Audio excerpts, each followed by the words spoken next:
So, Asha, with all the evidence that Fox News was lying about the 2020 election, is this the end of Fox News as we know it?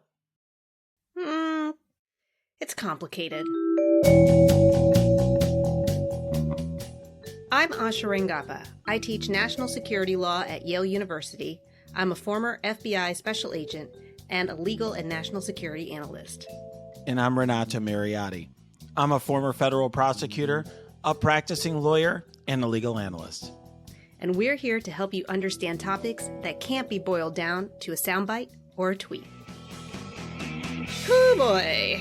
So Renato, one of the big things that happened this past week is that we were able to see the motion for summary judgment, which was filed by Dominion Voting Systems in its defamation lawsuit against Fox News. So we can break down like exactly what that means. So Dominion has sued Fox News for defamation for false statements that it made that basically Dominion Voting Systems was falsifying votes and engaged in various types of conspiracies to throw the election to Joe Biden. And they've sued Fox News for $1.6 million. Wait, no, what? I mean, $billion. Sorry. Million. Yeah. Sorry. This is like a Dr. Evil moment. I know. $1 million. $1.6 billion. $1.6 billion, which is a lot of money. And in order to show defamation, the court ruled that Fox News is, quote unquote, a public figure, meaning that the legal standard for proving defamation is higher. It's not enough to show that they were publishing false statements. It's that they have to show that they acted with actual malice, meaning that they knew the statements to be false and acted with a reckless disregard for the truth. And so they lay out basically all the evidence that they've gathered at this point through discovery. And they filed a motion for summary judgment. And do you want to explain really quickly what a motion for summary judgment is? Sure. So in a civil lawsuit, when you file it, at an early stage, as long as what you set forth could be a potential claim, the case goes forward. And there's what Asha mentioned a moment ago, discovery, which is essentially both sides can get documents from each other. You can have people sit for depositions where you ask them questions under oath.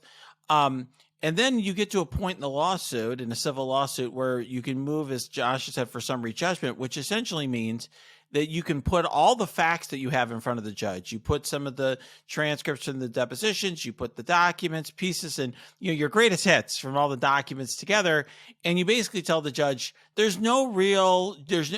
standards, there's no genuine issue of material fact here, and that you're entitled to relief. In other words, to use the example you said, Asha, actual malice. So here I think Dominion, maybe a public figure, whatever it is, there's an actual malice standard here. And malice, as you said, is not hatred or anything like that. It's that you use, I think you articulated it, reckless disregard for the truth. So what Dominion was trying to show here is that Fox News knew what the truth was and essentially actively disregarded it. Or recklessly disregarded what the truth was. They didn't care what the truth was. They just cared about a certain narrative. Right. And so if their motion for summary judgment is granted, they're basically saying there's nothing to go to trial. There's nothing for a jury to decide. Right. And so they're basically asking for to essentially bypass the jury trial and have the court say that as a matter of law, they've met the legal standard. Right. That's why they're using all the quotes from the Fox News personalities and executives, because the point is, even if you take the other side's words as true and just credit the Sean Hannitys of the world and the CEOs of Fox News and all of them, even their words, you just take their self-serving words, that's enough. And, I will say, I mean, one of the most interesting things about this, Asha, to me, is, I I have seen a lot of defamation suits. I've litigated some. My law firm litigates a lot of them. It's a big practice of ours. But I also am asked, and I know you're asked, to comment on them in the news. And most of the time, I have to explain to people that these lawsuits, there's a very high bar, and these lawsuits are often filed just to get a narrative out there and like to make a statement, but they're not really serious lawsuits, particularly ones, Trump files, a lot of them. But in this case, like, this is like what actual malice looks like, right? I mean, this is really something. I've never seen evidence this strong. Yeah. So, to the point of looking at the facts, even in the light most favorable to Fox News, the problem is that in their depositions, they're all admitting that they did not believe these claims of voter fraud. Yeah. All of them are acknowledging that and conceding that they knew that Joe Biden won. So it's not even that they're trying to make some claim that that they, had some bona fide belief in this. I think it looks like what Fox News's, at least initial defense was, well, this was all opinion.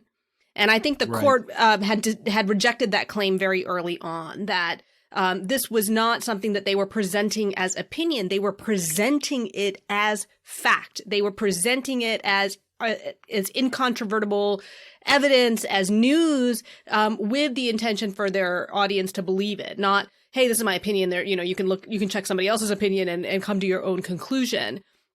But to your point about, how it's different, what I think is really interesting here is they are describing basically a business model from the top down, right? This isn't a defamation case against, just Tucker Carlson or just Sean Hannity. This is against Fox News as an organization that was making editorial decisions at the very top to very consciously and very deliberately promote narratives which they fully knew to be false, and which even internally they were describing as BS, completely nuts. They were describing Sidney Powell and Rudy Giuliani as, crazy. And to the point of actual malice, I mean, there's in fact one incident where a journalist at Fox News is trying to fact check Donald Trump, and Tucker Carlson goes off the rails and writes to the people at the top saying that she needs to be fired immediately for trying to uncover the truth. Yeah, that was, I think, one of the most amazing and strongest pieces of evidence presented by Dominion is when the news side of Fox News, there's this sort of artificial distinction that's drawn between their sort of daytime programming and the evening programming. That the evening programming is all opinion and we can say whatever we want, but during the day we get some real journalists. And the point is there are some at Fox that do try, and she was a great example. She, by the way, I checked after I saw that quote. I'm like, where does she work now? And she works at CNN now. But at the time she was a real journalist and she's uncovering the truth and stating it out there. I actually watched the clip on the air where she said it. And like you said, that was the reaction. And, one of the phrases that I find very interesting from that complaint, and the reason I find it interesting is because I've heard it before. I'm very interested in this. I read a lot about sort of the right-wing disinformation stuff, is this phrase, respect the audience. And that is like the Fox News internal euphemism. If you are saying the truth about something that does not comport with whatever the right-wing BS meme is of the day, then you'll get a phone call from some bigwig who's like, quote, respect the audience. And what that means is the audience has certain biases, prejudices, and beliefs, and we have to parrot those back on the air. And if we don't, we're going to actually lose viewers and lose money. And so you've got to basically, toe the party line and parrot disinformation. Right. And I'm actually writing about this for my Substack post this week, which will hopefully be out tomorrow. So you can go to asharangappa.substack.com. You can get a free subscription that will include this particular post. This is like the behind the episode. This is behind the episode. But basically, I offer, there's actually a model for understanding this. It's called the propaganda feedback loop. And the idea here is that unlike traditional media organizations, which strive to both, appease their audience, but also balance that with truthful news because there are consequences for reporting inaccurately, right? Like they'll be exposed as dishonest and they might, Right. people aren't going to watch them. When you get into this far right ecosystem, the goal is not accuracy. It's providing identity confirming narratives. In other words, they have to produce identity confirming narratives, partly to keep their audience, but partly because they themselves have conditioned the audience so that to believe that any non-identity conforming narratives can't be trusted. Mm-hmm. Mm-hmm. Like if you hear something that conflicts with what you believe, or with how you your partisan identity, then it is fake news. So in other words, they're sort of in a conundrum of their own making, and we see this because when I think initially they are actually reporting, I think after the call for Arizona and, in these initial stages where they're not completely towing this big lie, they start losing audience, and not losing audience to, CNN or NBC. They're losing audience share to OAN and Newsmax. To even farther right sites, because what the audience is moving to is, where can I hear what I want to hear? Because anything that I hear that doesn't conform to what I already believe is news that can't be trusted. And of course that, Fox News eats itself basically if it tries to go down the road of any form of real journalism.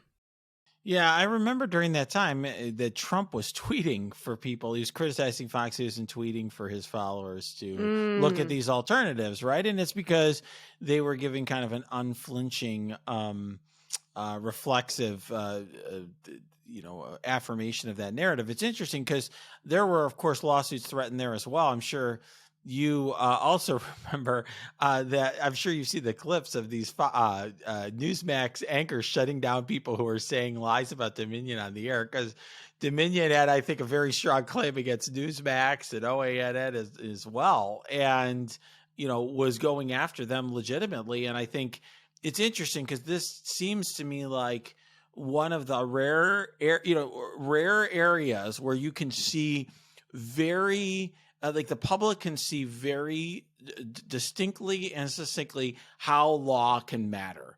Because let's just be real. If Dominion did not have the right to bring defamation suits, like Fox, not only would Fox News, probably, be continuing to talk about Dominion on the air, but Newsmax, all these outlets. And I think Dominion has actually accomplished something for itself with these suits. Even if they ended today, I think they've made their point, and I think in the future there will be some care that's taken when you're talking about companies that have a significant amount of money that can potentially litigate against you. Yeah, and I would think of defamation lawsuits as a way of protecting the integrity of the information market, right? I mean, we talk about the marketplace of ideas. You have other types of markets. You have the securities market, and so you have to put in certain kinds of regulations to keep it fair, to keep it, on an equal playing field. Like we don't allow insider trading, for example. And I think what this does is take players who have enormous power in that market and hold them to a standard so that they can't, or at least that there are costs to trying to distort it in a significant way, because otherwise people can't meaningfully choose between good ideas and bad ideas if the information being presented to them is false but being presented as true. Yeah. So, and a couple thoughts on that. I mean, first of all, you see a lot less regulation in this marketplace, the marketplace of ideas. Yeah. And that's because of the First Amendment. So I want people to understand that. Like, a lot of times people are frustrated that, like, can't we do more about disinformation? My family members are being brainwashed by so-and-so. And the answer is probably we can't do much because of the First Amendment. But this is definitely an exception to that rule. That's, I think, an important point. And another thing I would also say is, it nonetheless is an imperfect, instrument. In other words, and this is the case for all regulation, If I have a regulation, you say insider trading, and the penalty is $1 million for your insider trading. Well, if I think that I can make a profit and my chances of getting caught are, less than 50%, let's say I can make my $1 million profit. Well, I'll take the chance anyway. And if I get caught, that's just the cost of doing business. And so one thing that'll be interesting to see here, like you said, there's a big money, not millions, billion plus that they're seeking. Will the cost be high enough that the Fox News is like, you know what, we're going to be careful about some of this stuff in the future and be a little bit more careful, even if it means on the edge, we're going to lose some viewers to Newsmax. Yeah. And I don't know what this means for their bottom line. I don't know if having to pay 1.6 billion, cripples them or takes them out. And Renato, just in terms of penalty, is it possible for even higher damages to be awarded? And Mike, another question I have for you is, what other remedy does Dominion have? Like, can a court order Fox to say on air, we lied about these claims? Because if I were Dominion, that's what I would want too. Yeah, it's an interesting thing. I think, by the way, the way this is going to resolve itself is a settlement. I mean, I just, so everyone understands why that's the case. Like, let's just say that Dominion gets a judgment for $1.6 billion. And by the way, Fox News has more than $1.6 billion cash on hand. I read it. It has billions on hand. So they could pay that. It would be very substantial. I mean, I have clients that will pay me a lot of money to defend a $10 million lawsuit, much less a, $1.6 billion. I mean, that in a major corporation takes, like I said, a $10 million, much less a $1 billion lawsuit seriously. So I do think, this is a serious business to Fox News. But let's say a judgment is entered against Dominion for $1.6 billion. It doesn't get paid immediately. It's not like Fox just writes a check the next day. What ends up happening is, they have a right to appeal and so on. And, there's going to be a long drawn out process where, Dominion's going to try to collect that. And usually, ultimately, what ends up happening is some sort of settlement is reached. And usually that a sort of apology that you're talking about is part of the settlement, because it's something that doesn't actually cost, in this case, Fox News, anything, but it means something to Dominion. It means more to Dominion than it means to Fox News. So that's usually how that stuff ends up getting resolved. And I suspect, I don't really know what happened with like Newsmax, but I've seen enough clips of their anchors on the air reading like scripted statements about how, how Dominion's super awesome, that I think there must have been some sort of settlement or resolution there. Maybe right, because they were sued too, right?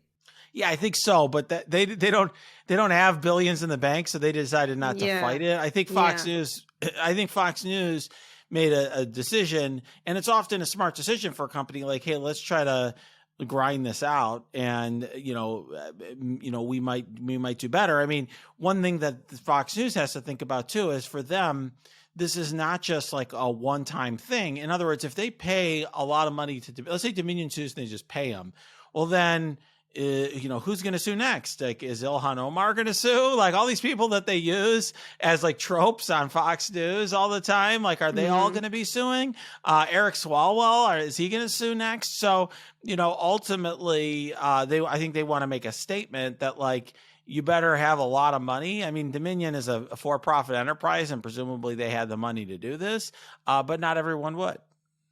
Yeah. And is your sense that the motion for summary judgment won't be granted? Or do you think there's a chance that it will in this case? I think it's a chance that it will. It's interesting because if you told me hey, we got this First Amendment lawsuit, we're trying to prove actual malice, I'd be like, wow, good luck with that. That's very tough. The idea of winning on summary judgment is really something, because it's like, wow. But it might happen here. And I think that's interesting. And it's just, the goalposts are so high. The fact that we're even thinking that they might be met here is like absolutely astonishing.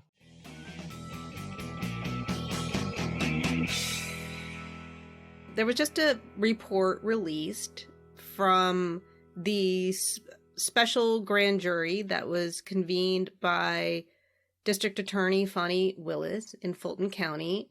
And I'm going to let you take it from there and tell me what you think. what it means, where we go from here, and whether it's changed your view of anything on that particular thread of the Trump saga. Yeah, it's interesting. We haven't talked about this for a little while. It's almost like Forgot About Dre, where it kind of came back. You're like, oh, I guess Dr. Dre's making albums still. It's like, oh, okay, forgot about Fani Willis. She's back. So there was a special report, a very limited excerpts of the special report that came out from the grand jury. I will say, the journalists all were telling me privately, like, this is a dud. Like, they thought this was gonna be this big thing, and there's only a few lines in it. What I would say is that it was very heavily redacted. There's also some posts from Donald Trump. It's in, I think, whatever his thing, Truth Social. Oh yeah, where he's like, my name is not mentioned. Because it got redacted, dumbass.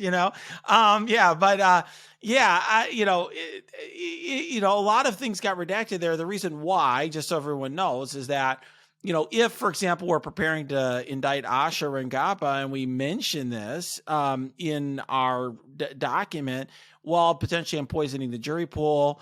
If I say, hey, we've determined that Asha's committed 5 crimes, and then I only indict you for 4, then you're going to say, hey, the prosecutors unfairly told the world that they believe that I committed this 5th crime, and they didn't indict me, and I don't have any due process. So it creates a lot of problems. So the smart thing to do is to redact all that stuff, which they did. So what do we know? What does this sort of suggest? I mean, one thing is, I am like absolutely convinced that she's going to indict Trump. And that takes a lot for me to say. Anyone who's listened to me for a while knows that it's sort of the opposite of where I am. But she's just, every signal from her is just like, she can't wait to go on television to talk about the potential that she could be, or she's indicting him. Like, she's just super ready to do it. And she's an elected official just in a county that voted very heavily against Trump. There's just a lot of things that makes they kind of add, you can add 2 + 2 and see that you're going to get there with her. I think. Can I just add, in her defense, she is the DA, and her specific county did suffer a harm through the very, false allegations that Trump was making and that people on his behalf were making about people voting falsely. And we heard about Fulton County officials who've been harassed and, had to go into hiding because of things that he was saying. So, I mean, I do think that to the extent that prosecutors try to represent the people and vindicate the harms and injuries to them, I do think she's doing that in this case. I mean, that is legitimately there. Yeah, I'm not saying the prosecution isn't warranted. I'm not saying that. But what I'm saying is, the reason I'm so circumspect about, like, what will Jack Smith do next, or that sort of thing, is because I genuinely have no idea what that guy's going to do. I mean, we've seen some photos of that guy. I like his beard, but I don't know anything about him. I mean, he's just sort of whatever he's doing.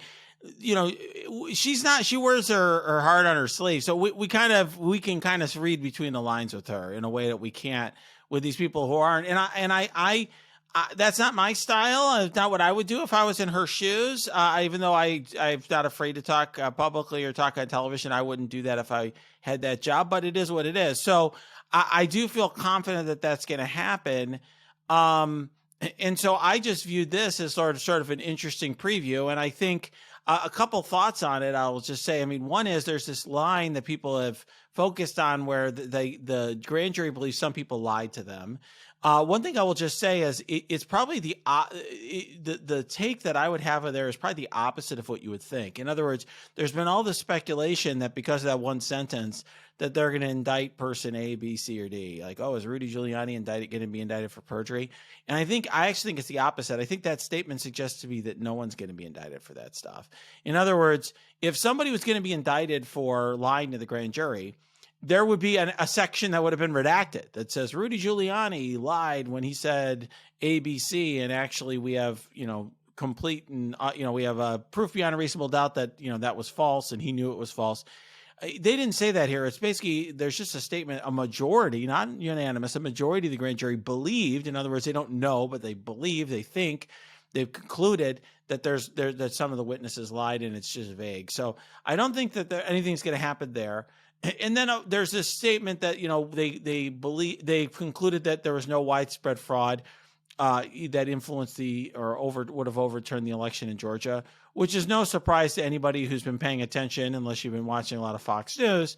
But it's I think further indication that there's likely to be charges against Trump for something, because I think that sort of cuts against some of what his defenses or claims would be. And what are your thoughts on how soon that would be? I would think weeks. I mean, she's got to present this. My understanding, I'm not a Georgia lawyer, but my understanding of the procedure in Georgia, she's got to get another grand jury and, represent the evidence. So that's going to take some time. It'll take a few weeks, several weeks. I don't know. She's also, I suspect that there's an internal debate in the Fulton County DA's office as to what charges to bring. Do you bring kind of like a thick indictment or a thin indictment, so to speak? Like, do you include just your strongest charges, or do you throw RICO and all this other stuff in there? I would counsel for a thinner indictment, but there's different, there's room for honest disagreement. And what was the point of doing this through a special grand jury? Like, in other words, how would this have been different if she had just had a regular grand jury this whole time? Like, do you know what I'm saying? I don't know that I don't know, because I don't understand the procedure in Georgia state law. I will just say that, I mean, I did a lot of grand jury work when I was a federal prosecutor. We never had special grand juries. We never issued grand jury support reports. We would have they were called sometimes special grand juries, but the specialness of them was just that they had a longer term, so we could turn them over less for the reduced administrative burden. But like, they were always just we're never issuing reports. We were just putting through indictments. I just wonder if it's like to add to this idea that she's being extra cautious, like I didn't just go charging into a grand jury to bring evidence to indict him. I first had all the evidence vetted by a special grand jury. I got back their opinion on what they thought of the evidence and whether it should even move up to the next level. That's what I'm wondering if that's a plausible interpretation. One thing I will praise about her is I do think that she has approached this investigation with the sort of rigor that is required for a first of its kind indictment against the former president of the United States for a crime that probably has never been committed in this fashion in that district ever before. And so, she interviewed, I think, something like 75 witnesses. Some enormous number of witnesses were interviewed and provided testimony. She's taken her time with this. There's been a lot of resources put into it.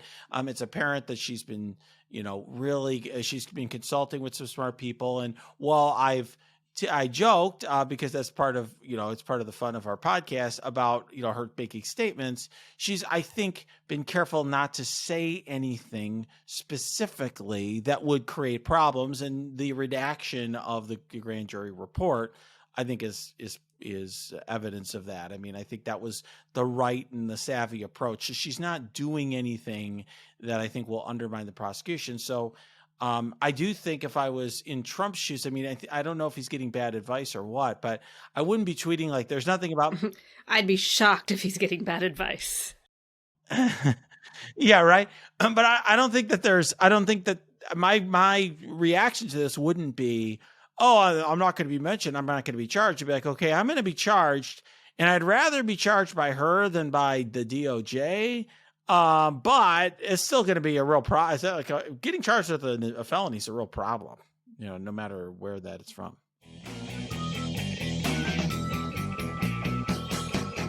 So, Asha, you made the news this week. I have to tell you were all over my Twitter feed for different reasons than I thought. We have to discuss this before we go, because it's rare that you are your own news topic. Yes, and I was covered in right-wing media, ironically enough. So it's coming full circle. Wow. Yeah, so you're kind of a big deal. So, okay, help me understand what happened and why is your name on Twitter suddenly something different? Like what happened? Well, after Nikki Haley announced her candidacy, a lot of people were commenting on her, and I chimed in, and some people regurgitated a tweet that from a couple of years ago where I called her out.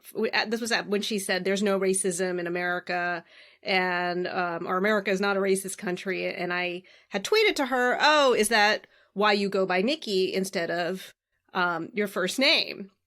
And that, and then what happened was at that time, people like somebody, I guess, decided to go on Google and saw that Asha, and saw that Asha is my middle name. They're like, haha, she goes by her middle name too. And so this became like their big gotcha, which, it's never been a secret that I have a first name that's different, Renika. And so, and my tweets auto delete like after a year. And so I didn't know that. Oh. Yeah, they do. And so, somebody was like, "Oh, she deleted this tweet. She's, she's not trying the name thing again." Da da da da da. And I was like, "There's no name thing to try. Like, I go by my middle name. This is precisely why I get, and I understand where Nikki's coming from." And I just want her to acknowledge it. And so this became like a big thing on whether, I'm trying to hide my heritage. Like if I'm accusing Nikki of hiding her heritage, am I hiding my heritage by going by Asha? And I'm like, I don't know that I could really hide my heritage. Like I think it's pretty obvious. And I think, or it's like you're saying she can't go by her middle name and you go by your middle name. And I think they were just really missing the point, which is, anybody can go by their middle name. The question is that a part of a strategy? Right. Mm-hmm. And it's not just that Nikki goes by her middle name. I mean, in 2001, she checked that she identified herself as white on her voter registration 3 years before she ran for office. I mean, she's what, 29 years old then? And all of a sudden she's suddenly thinks that she's white. And then, she hasn't really leaned into her immigrant background until just recently. I guess, I don't know if she sees that Kamala Harris has made it work. And now that this is, so I feel like there's like a broader thing going on. And I think what angers me about Nikki is that she denies that there's any racism. And even more so, what makes me angry is that she equates any kind of acknowledgement of that or criticism of race in America as somehow not loving your country or being disloyal to it. I mean, that's really the underlying implication. And I think that in doing that, she really dishonors and gaslights other children of immigrants who have immigrants and children of immigrants who have grown up here, who love their country fiercely, but also understand that it's hard. And, Nikki is 2 years older than me. Like, we're basically the same age. We grew up in similar circumstances. I too was the only Indian person in my school. We were the only Indian family. I know what I saw in Southeastern Virginia, and I would never claim that, racism didn't exist. And that's kind of where I come from. But yes, it became a big item where people were just, I don't know, we were going in circles about stuff. And so my Twitter name is now Ashley. Yeah, so what's up with that? Okay, well, that I didn't get. So help me understand that. I saw some of this back and forth. I kind of got the stuff with Nikki Haley, but what's the Ashley? Help me understand. I'm just trolling. I'm just trolling. I'm trying to hide my identity. You're trying to hide who you are. I'm trying to hide my culture. It's so obvious because I guess as soon as I put Ashley, it'll do that. I'm going to have different iterations. I might change it again today. Well, watch. What's going to happen is Elon Musk is going to make it so you can't change your Twitter name again, and then you'll be stuck with Ashley. I know. Then I have thought about that. One thing, so then I was on Mehdi Hassan's show on Sunday night with Wajat Ali. So it was like 3 South Asians were all basically slamming on Nikki Haley. It's kind of amazing that, South Asians really can't stand her. That's interesting. So you think that's sort of a universal thing? That's really interesting. Because I at one point, I actually thought, okay, she was sort of like, I don't know if you remember, she had this moment in South Carolina where she's like took down the Confederate flag. And I'm like, oh, she's kind of like triangulating a little bit and trying to be a little bit more moderate. And I thought she was interesting back then. And then she turned out to be like she opposed Trump at first, and she was with Rubio, and then she went all in on Trump, and she became this like Trump sycophant. Yeah, and I think that's why she's such a fraud. Like, she has actual no convictions or backbone. She's like many of these MAGA Republicans who will change and shapeshift to do whatever they can to get power. And, if you actually, a year before she took down the Confederate flag, there's a video that came out of her with the Sons of the Confederacy where she's talking about, how the Confederate flag really represents tradition, and she's in favor of a Confederate History Month. And so, I mean, I don't know. Like, I'm glad she took it down. It took a massacre in a black church for that to happen. So whatever. But I mean, look, when she first was elected, I was happy for her, and proud in a weird way as another, Indian American. But, she's just been a big disappointment. And I think at this point, we are very fortunate to have a number of South Asian politicians that, one does not need to champion her as kind of the only representative of our group. We've, made a lot of strides. So, good for her that she was on the front lines of that. And I applaud that, but it doesn't mean that she doesn't suck. I hear you on that. By the way, I think it is interesting that two of the most successful early success South Asian politicians were Republican Southerners who used anglicized first names, right? Because didn't Bobby Jindal and they both converted to Christianity. Oh, is Nikki a Christian as well? I didn't know yes. That. So her family is Sikh. And then at some point she converted to Christianity, and I believe Bobby Jindal is Catholic. Mm-hmm, I mean, you can double check this. Because there are Catholics in India and Christians. I'm not sure if his family was. I don't think so, because his original name does not tell me that he's from a region of India that is predominantly Catholic.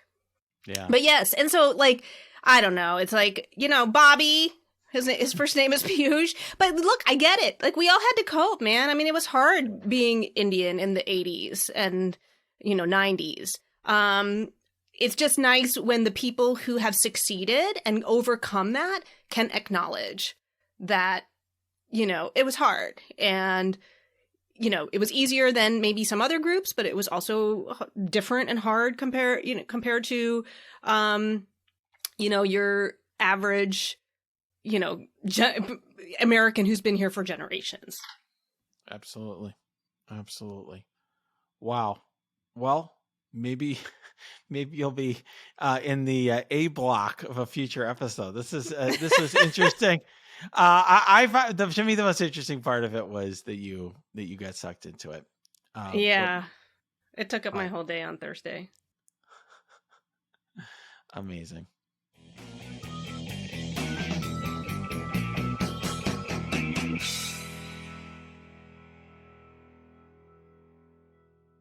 MSW Media.